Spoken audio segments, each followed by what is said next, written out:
Now, today, being October 20, 2025, Nigerians once again poured into the streets peacefully to demand the release of Nnamdi Kanu. Now, some people still think that this agitation is a nuisance, but what they often ignore is that this protest is not just about Nnamdi Kanu. It's about what Nigeria is becoming. When citizens must keep begging the government to obey its own courts, then something is wrong with our justice system.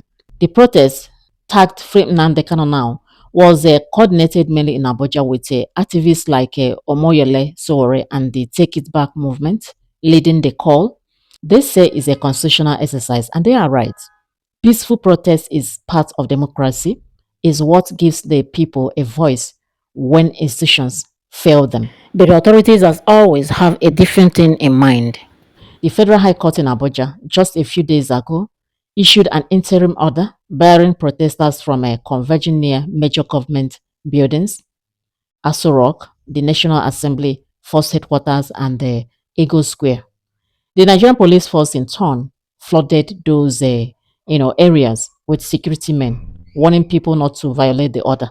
The Nigerian Correctional Service has marked its area red zones, and the Forum of Victims of Separatist Violence condemned the protest as well, arguing that releasing Nnamdi Kanu through street pressure would encourage lawlessness.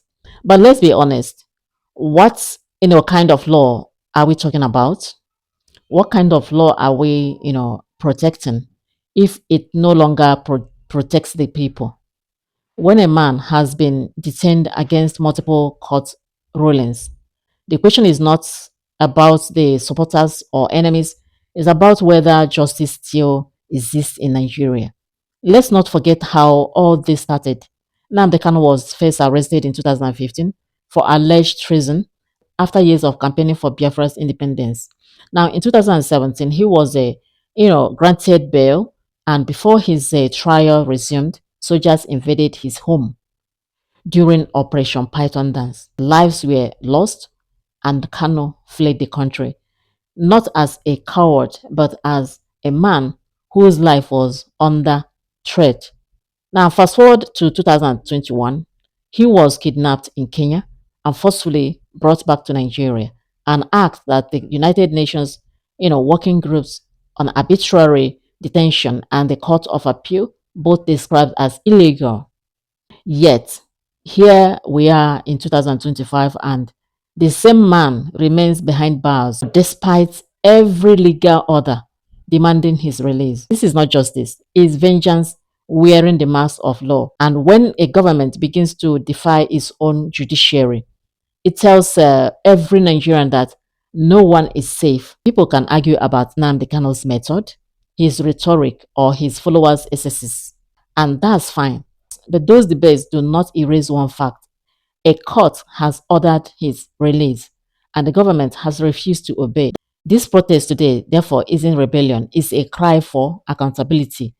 People are not asking for favors. They are demanding that the rule of law be applied equally, the same way it was applied when terrorists are freed for peace. Why should one man be held indefinitely for what others say freely on social media every day? The truth is, this case is not about Nnamdi Kanu anymore. It's about the soul of Nigeria's justice system. Because the day court orders become suggestions, we've already lost our democracy. Be careful. We take a serious exception to the fact that the doctor that examined Onyendu Mazen Nnamdi Kanu, emeritus professor of medicine, well renowned all over the world, that someone from the government side reported him to the Nigerian Medical Association, and he was summoned to Lagos to face a panel, all because he returned the truthful diagnosis on Mazen Nnamdi Kanu. So this persecution knows no bounds. We are wondering when they are going to come after the lawyers as well. They are now going after the doctors. The idea that the doctor, the primary physician for Mazen Nnamdi Kanu, chosen by him, is being intimidated by the government is despicable. The primary goal of everybody should be the health condition of Mazen Nnamdi Kanu, not intimidation of anybody that brings the truth before the authorities. The doctor is a witness of truth, and on that truth we shall stand. Mazin Nnamdi Kanu's health condition is very paramount, and everybody should go out there and talk about it. You cannot stand trial if you are not healthy. A call for Nnamdi Kanu's release that echoed across several Nigerian cities today wasn't born out of politics alone. It came from growing concerns about his health. I don't know how many of you have heard his legal team talking about his condition in DSS detention, which has already worsened over the past weeks. His lawyer revealed that when his blood pressure spiked to a dangerous level, a doctor was summoned from outside Lagos, not as a routine check, but as an emergency response. That alone tells a story of neglect and fear. Fear that something might go wrong. Nnamdi Kanu's doctor reportedly diagnosed him with serious health complications and they recommended urgent medical care. But soon after, that same doctor was said to have been summoned again, this time to Lagos, after making his finding public. Why would a doctor be summoned for simply telling the truth about a patient's health? The move feels unsettling. Now, for many Nigerians, that's why the protest today, carried a different kind of energy. People weren't just chanting free Nnamdi Kanu. They were demanding humane treatment for a man who, regardless of his beliefs or past actions, remains entitled to proper medical care. Kanu's lawyers have filed a petition with the World Medical Association alleging a manipulation of his medical records in detention. And that, I tell you, is a serious claim. And if proven true, it would, mean that what's happening isn't just political detention, is human rights concern. So today's peaceful protest is more than a call for freedom.